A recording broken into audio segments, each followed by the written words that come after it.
Well, welcome back, my friends, to another rousing rendition. A Sitting with Kirk rendition, if you will. Budget blades. Been getting asked a bunch about it.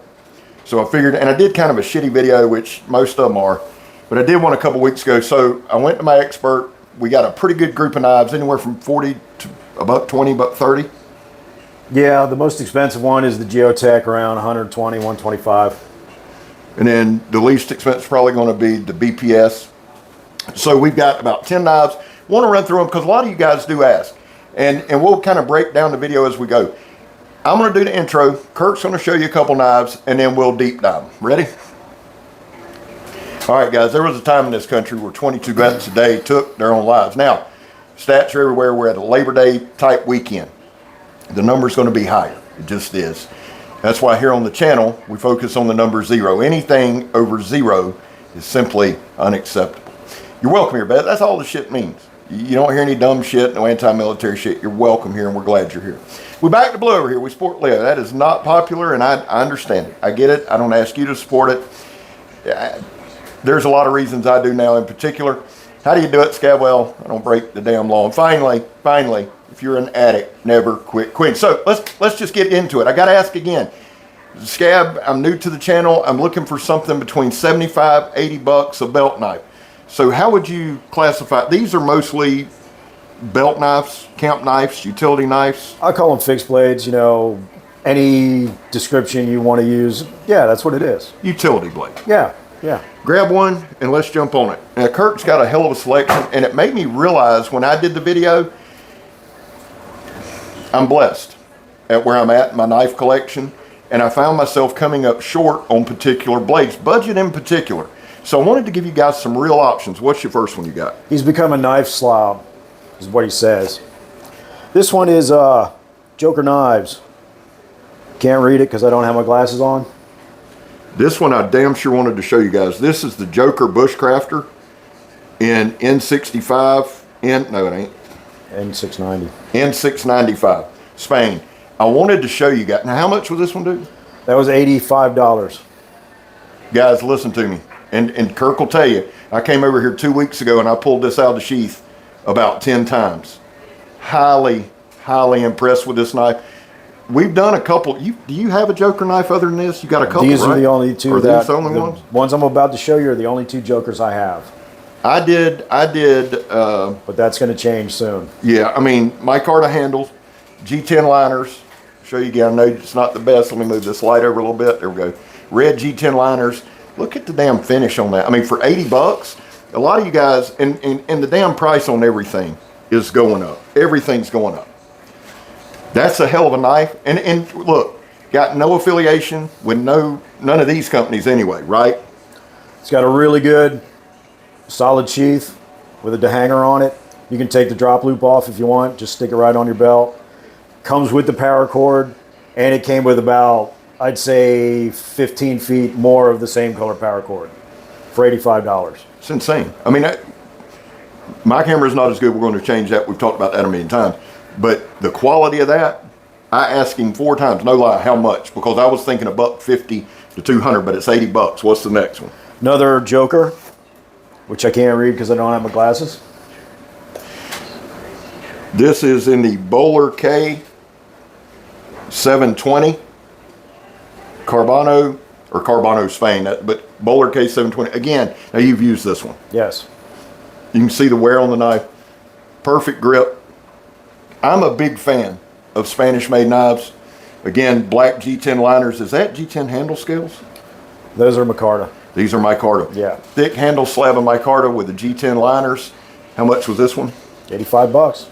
85 bucks. That's why I wanted to come over, guys. And for those of you new to the channel, you hadn't been on a video in a minute. It's been a while, yeah. We're going to change that. Kirk is the guy who really introduced me. I've always loved knives. Again, same top quality sheath, same drop loop, same, you can remove the drop loop if you want. I mean, the fit and finish, you can't beat it. The sheath, you can't beat it. It fits snug in there. You can shake it all you want upside down. It's not going anywhere until you pull it out of there.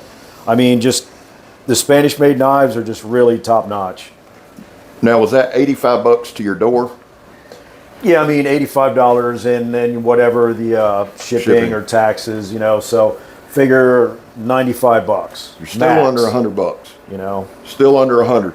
Which and it's not about being a knife snob or anything like that. We just live in a day and age now, and I kind of laugh about it. 20 years ago, to say $100 was a budget knife. Yeah, somebody would have said you paid $100 for a knife. What, you lost your mind? Yeah. Which I still get that. Yeah. You guys at work can't believe what I pay for knives. But times they are a changing, and if you want a decent knife, I could get the same thing at Walmart, do the same job. Well, no, it won't. no, you won't. You could have 25, 30 years ago. Not today. What do we got next? Next is BeaverCraft from Ukraine. I don't know if they're affiliated with BPS. Their knives are really along the same style, same price point. You're looking at $35 to $45. So I don't know. I haven't really looked into it. 1066 steel, the same as BPS, but it's BeaverCraft. They do, the BeaverCraft company, I looked into it a little bit. They make a lot of carving knives. Okay. So they're big into that. And they also make a small camp axe, which is pretty cool, which I'm looking to get into. And that's only like, I think it was 80 or $90. Which had his budget for a craft axe. Yeah, it was a nice little axe. Now what was the drawback? Because there is a drawback with this knife. The drawback that I found with the BeaverCrafts, in my opinion anyway, is the leather sheaths. The leather is very thin. And as far as I'm concerned, if you lean on it wrong, the blade's going right through the sheath. So I've been like piecing together extra sheaths that I have for the knives. But as far as the knives themselves, they're every good, nice budget knife. Yeah.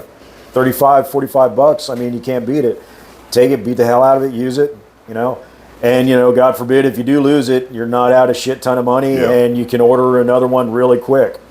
And the thing on the sheath is this, because inevitably, no matter what you say about the sheath, somebody's going to be like, well, it is an easy fix.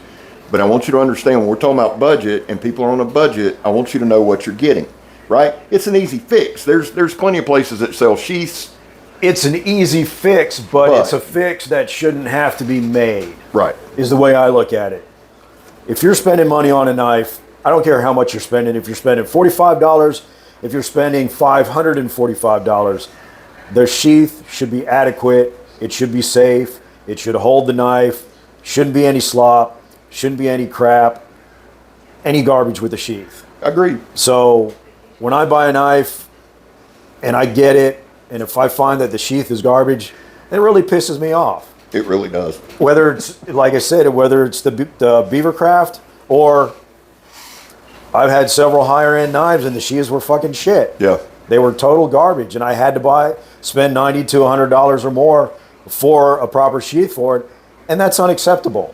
Yeah. If you're putting out your money for a good knife, you should have a good sheath, period, end of subject. Whether the manufacturer or the maker made the sheath himself or had somebody else make it, period, end of subject, it should have a good sheath. I'm done off my soapbox right now on sheaths.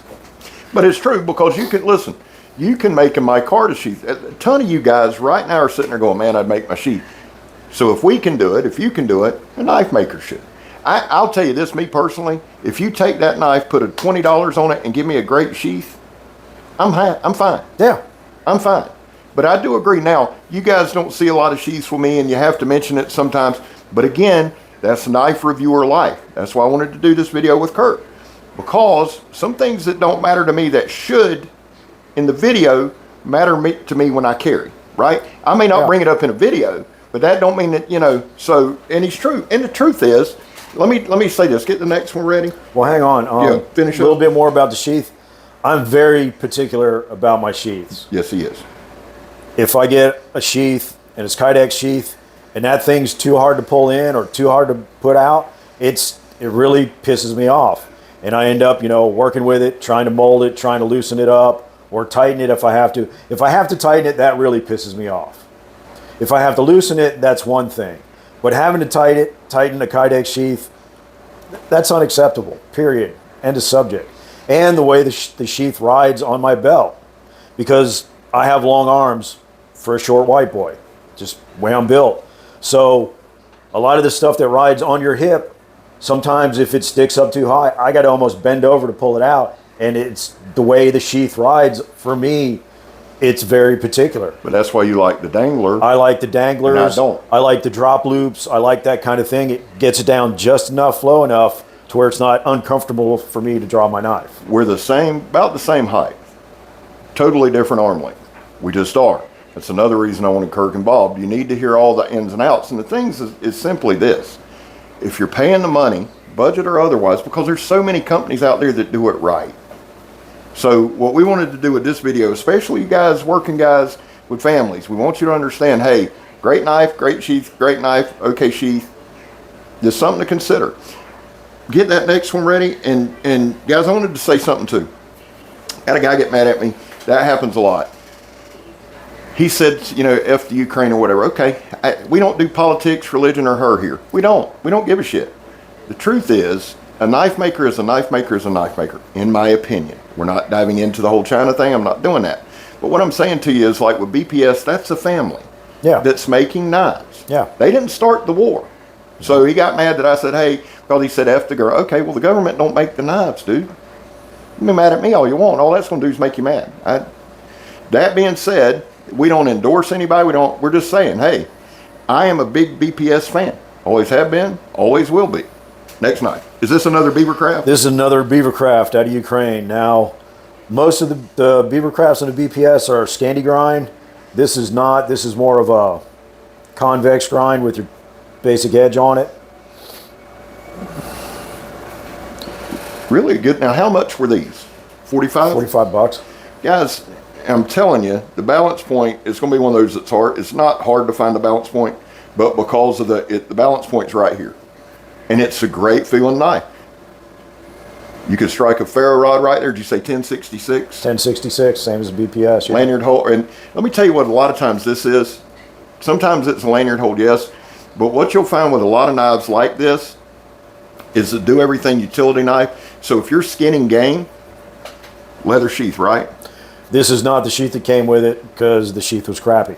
But it did come with a leather sheath. Yes. So if you're skinning game and you're in the woods and you got to dress out a deer, you're dressing out a elk, whatever, right?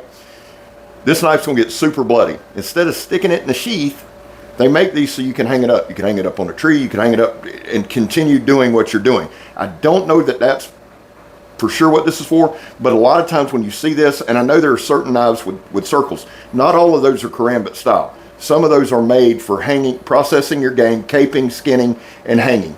I actually like this knife a lot. You'll probably see the BeaverCraft coming up in some reviews. I like the feel of that. Yeah. And for 45 bucks, now we hadn't broke $100. We're going to, because everybody, the term budget is relative, right? Now, next one. BPS. Huge fan. This is the Adventurer. This one's 40 bucks. Yep. Scandi grind. 1066. 1066. Hardwood handle. These things, I seen, I think it's Peterbilt Knife Guy. I think he did the HK5 or the HK2. Shout out to Peterbilt Knife Guy. He put it through hell and he wound up breaking the tip, but he's like, yeah, I'll buy one any day. It was a purpose-built break. It wasn't a, hey, I'm going to be, he tested it to the point, it broke right here. But he even said, he goes, yeah, I'd buy this all day. They come razor sharp, more a level sharp. Yeah. And 40 bucks. Now this one is like 40 bucks to your door, right? Yeah, There's 40, certain 45 days, bucks, yeah. And that, guys, that's to your door, right? Yeah. Some of these, I will put some Amazon links. If I've bought it from there, I'll put it in the description. I'm going to start doing that, but I'm only going to do it from links that I use, so you can trust the link. Last BPS that I have. The HK5, right? Or the HK2? I do not know. I don't remember. One of y'all tell me. It's the HK5 or the HK2. I believe it's the 2.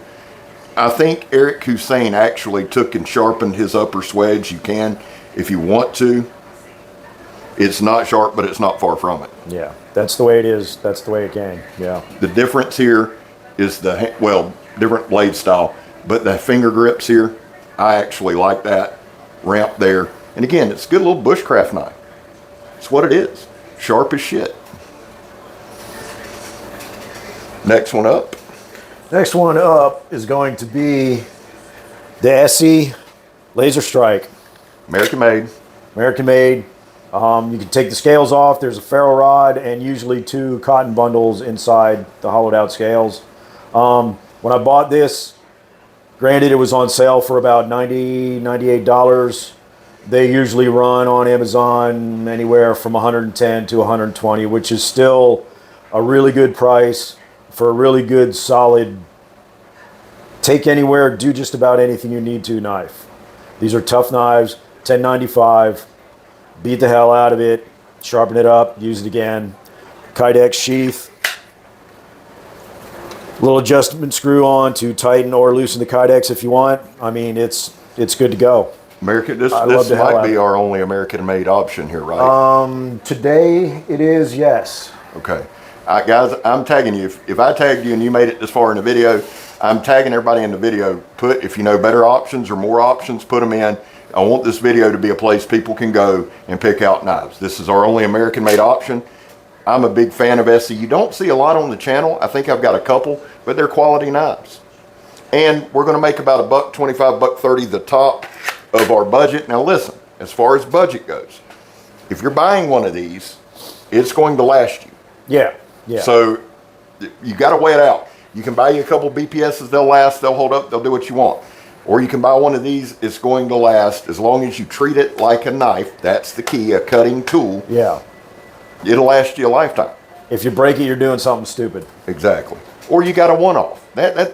See, a lot of times, guys, there's folks that'll break them and then they'll never go back to it. If I break a knife, I'm going back to it. If I break another one, now we got a problem. But if not, it's a one-off. Next one up is the Boker Orca in D2. Great knife. Nice recurve. Feels pretty good in the hand, even though it's one of the knives with the scales that do not come to the edge of the knife itself. But it still feels really good in the hand. I've used it quite a bit. It's pretty clean. I've cleaned it up a lot, and I have sharpened it once or twice. Comes with a good Kydex sheath. Didn't have to do anything to the sheath. Worked fine out of the box. I think we've got a review on this one. I believe we did. Y'all know I like a pretty far back. Way back. Yeah. Way back. I think that's when we were just chopping. That's when you first started out, yeah. That's when everything was a chop test. Yeah. But I do want to speak to this too, and Kirk pointed it out here. We're in a warm weather state, so this doesn't affect us a lot. Some of you cold weather guys, let me know if it does, seriously. Some it will, some I can understand. You know, it's super cold. Now, you're from Pennsylvania, yep. But been here most of your life. So, we're warm weather guys. We're swamp guys. That's it. So for us, it's not going to be a bad thing. I like Boker. I like their D2, and I like the way this one's made. All right, next up. Let's go for another Spanish knife. This is my last Spanish knife I have right now. I will have more in the future. This is the Geotech number 15 and 690 steel. Great leather sheaths come with these things. They come with a ferro rod, and it comes with a sharpening stone, which, sharpening stone, whatever. But the sheaths are great. Multiple carry options with the sheath. This is polished micarta, which I would prefer unpolished micarta, but it's still got a good grip to it. And I've used this knife quite a bit on hiking, and it's great. I love the hell out of it. I love the Spanish knives. The Spanish knives are inexpensive for the most part. There's a company called Hydrotac. I have one of their knives. I don't have it with me right now. It's in my go bag in the work truck. But those are a little bit more pricey. They are D2. I think that one's right around $250 when I bought it. Yeah. But well thought out Kydex sheath, Kydex scales. But most of your Spanish knives are in the inexpensive realm and solid built, good fit and finish. I've got one. I believe, the 37 that Carl Ruger gifted me that he put an edge on, and it tested out insanely well. Now, is this the stock edge on this one? Or did Mark put an edge on this one? I myself, I thinned that out one's yours. A little bit, yeah. That is one thing I was going to say. I love the Geotech. The Geotech, for the money, you can stay in a budget, but again, it's a knife that's going to last you, and it's a good-looking knife. It really, really is. Red liners, polished micarta, feels good in hand. They get razor damn sharp. Might have to do a little work to it, and we got some people we can send you to for that if you need that. N690, they do a great job. I like the Spanish knives myself. And the leather sheath, the sheath with these, this is kind of what kind of facilitates the rents. If these guys can do it, Anybody can, man. It's a great sheath. And all we're saying with that, I mean, just fire steel, all that, get what you pay for. Yes, we're on a budget, but check out all your options, right? Because if you can't carry it, it's worthless. They do a jam up job. What we got left? We've got 2 off-grids. All right, 2 more and we'll wrap her. Tracker XL. I love the hell out of this knife. I love the blade style. This is just, I'm a simple blade style kind of guy. I don't like a bunch of different angles and all kinds of stupid ass grinds on them. I just like a knife, period. And this is definitely just a knife. K110 cryo quenched, nice Kydex sheath with a drop loop on it. That came in at $95 on sale. Full price to go between 110, 120 depending on which distributor you buy it from. And these are made in Taiwan, correct? Yeah, their fixed blades are made in Taiwan. Big fan of Taiwanese blade knives. You know we are. Yes, we are. Always will be. They're holding the line. They're standing in the gap. And they make quality shit. I'm a big fan of off-grids. Kirk, again's the guy who kind of turned me on to that. I know some of these you're thinking, well, it's $100. Get it. Yeah. But it's also a knife that will last you. Yeah. Right? It goes down to like shoes. You can go, and hear me when I'm saying this, because he works, I work, we both work, always have, always will, so we understand. But it goes to, do you want to pay a little bit of money for shoes and suffer, or do you want to just spend the money, your shoes last like, it's the same with a knife. And I'm really more and more about that with budget conscious stuff. When we talk about budget, my dad taught me a long time ago, go for quality. It'll last you longer, right? I'll never knock what you have, never. Kirk will, I won't. That's the kind of guy I am. Just, he made fun of mine first time we met. But they were gas station knives. Yes, I did. And he got me 2 better ones. I still make fun of every cold steel knife he owns. Last one. This is the one that you broke in off-grid to me with. Yeah, the Alpha Dog. Go ahead, pull it out. This one is just a beast. Another one, cryo quenched K110, which is basically the bowler version of D2. Awesome handle right there. We talk about the handle, the inner grip a lot. Plenty of room right there. It's just a beast of a damn knife. Great knife. What was this one, money-wise? Didn't they come out a little cheaper and then bumped as they went? They bumped up a little bit. They were like 90, 95 bucks when I bought it. Then they bumped up to about 110, 120. But the thing is, on Amazon, they're almost always on sale. Yeah. Yeah. Almost always. I'll try to find some links, some good ones. Again, I bought a couple. I'll put the links on there. But you got anything else? No, that's it. That's as far as the budget knives that I've got right now. So, guys, we showed you 11 budget options. Thank you for pulling those out. Hey, no problem. 11 great budget options going anywhere from $35, $40 up to about $1, $25, $30 to your door, depending on what you want. Put in the comments if you know other options, please. Options are welcome. Again, I want this to be a video people can come to and say, hey, man. And listen, a lot of these, if we don't have hard use reviews on, we will. We're opening back up the studio as soon as it cools off, and we'll be back. In the meantime, we love you. I'm Scab. I'm Kirk. You're not. You don't want to be. We're gone, son. Later. I do that shit all the time. So there we are. There we are again. Okay.